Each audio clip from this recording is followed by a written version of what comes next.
Kama abana dzalika biqaulihi rubbama waradat az-zulamu 'alaika la yu'arrifuka qadra ma manna bihi 'alaika.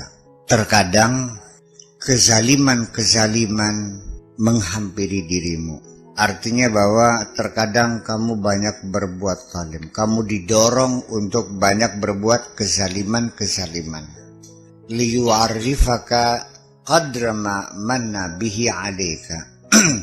Supaya kamu mampu melakukan apresiasi, supaya kamu mampu memahami ya betapa hebatnya anugerah yang Allah berikan kepada kamu. Ada satu kesejukan di dalam dirimu, merasakan betapa nikmatnya. Ini adalah makanya ketika kita sedang dikondisikan oleh Allah sebagai ahlul maksiyah. Ketika dikondisikan sebagai ahlul maksiyah, ya jangan putus asa ketika muncul kesadaran, mungkinkah aku diampuni. Jangan sampai ada frustrasi. Sebab frustrasi itu nekat kan, palang tanggung. Dan datangnya satu kesadaran itu memang tidak selalu jalannya sama antara satu orang dan orang yang lain. Ada seorang tentara Belanda setelah proklamasi dan semua ditarik ke negeri Belanda, dia tetap tinggal di Cirebon karena dia sudah masuk Islam. Yang mengislamkan adalah Habib Syekh, ramanya bapaknya Kang Aib Muh. Sebabnya masuk Islam ketika suatu pagi dia sedang jogging di kota Cirebon, di Masjid Bayasut itu di subuh gitu, dia mendengarkan suara azan.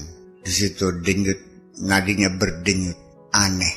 Apa itu artinya? Tapi suara itu sangat merdu sekali. Dia pengen tahu apa artinya sampai masuk Islam. Ana maning wong sadar karena mendengarkan ceramah ulama yang saleh.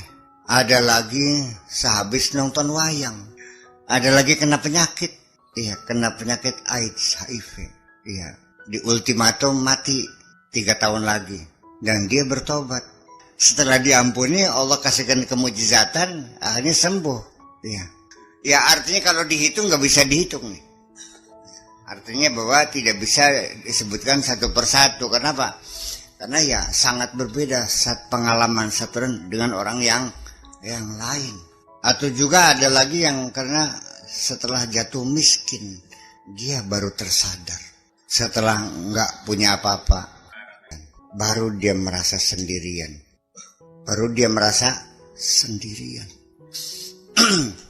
Itu ketika dia merasa sendirian, sama seperti kita mengkondisikan mencari tempat sepi di tengah hutan supaya kita mampu merasa sendirian.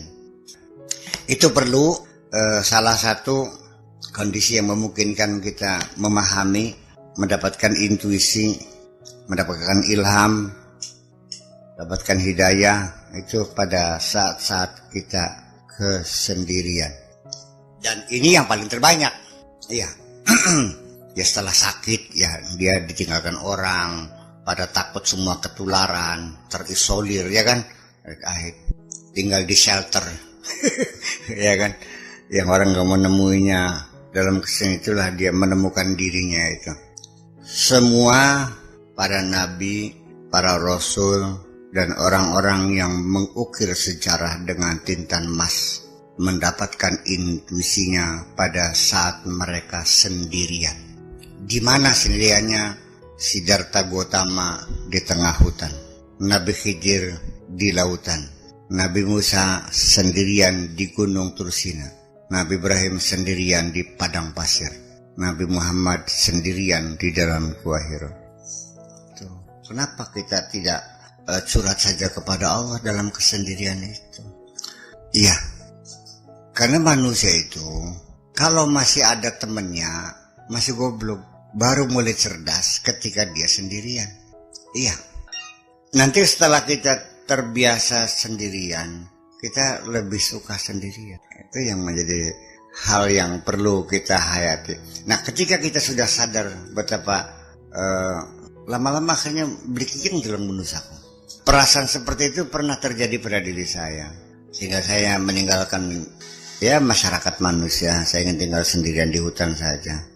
Tapi ternyata akhirnya Allah juga tidak mengizinkan untuk selamanya sendirian. Jadi nanti akhirnya sampai kita nanti mampu kita bersepi-sepi di tengah keramaian. Bisa nyepi di tengah-tengah pasar. Dan bisa rame pada waktu dalam kesepian. Bisa sepi dalam keramaian dan bisa rame dalam kesepian. Artinya semuanya sudah master dalam hal ini. Yang sudah menguasai. Iya dong. Jadi secara lahir kita di tengah-tengah orang banyak. Tapi secara hakikat kita dalam kesendirian juga sesungguhnya. Dan terkondisi dalam dirinya bahwa hanya aku dan Tuhan. Selain itu tak ada. Dan ya, yang ada hanya dua, aku dan Tuhan. Selain itu nggak ada. Nah, saya kira bahwa ini pengalaman-pengalaman spiritual yang semacam ini nggak akan mungkin sama. Anda tidak akan bisa meniru siapapun. Nanti akan terkondisi pada diri Anda sendiri. Yang anehnya lagi, bisa orang dapat hidayah ketika dia jatuh miskin. Ada lagi hebatnya ketika dia kaya raya. Seperti Nabi Sulaiman. Itu ketika dia kaya hebatnya itu. Tetapi biasanya kalau dalam keadaan kaya jarang yang lulus, no. Yang banyak yang lulus itu yang dalam keadaan miskin itu. Ya ada. Ya kita melihat banyak sekali orang yang memang pantasnya sugih, pantasnya kaya, sehingga dia banyak memberi bantuan, nyumbang sana, nyumbang sini dulu terus sana. Ayah. Dia hidupnya istiqomah, sholatnya rajin, puasanya rajin, banyak berzikir, baik sekali. Begitu jatuh miskin, nyopet. No. Jadi pengalaman-pengalaman semacam itu adalah tidak mungkin ada dua orang yang berpengalaman sama. Karena mungkin kondisi fisik sama, tapi kondisi psikologis pasti tidak sama. Ya.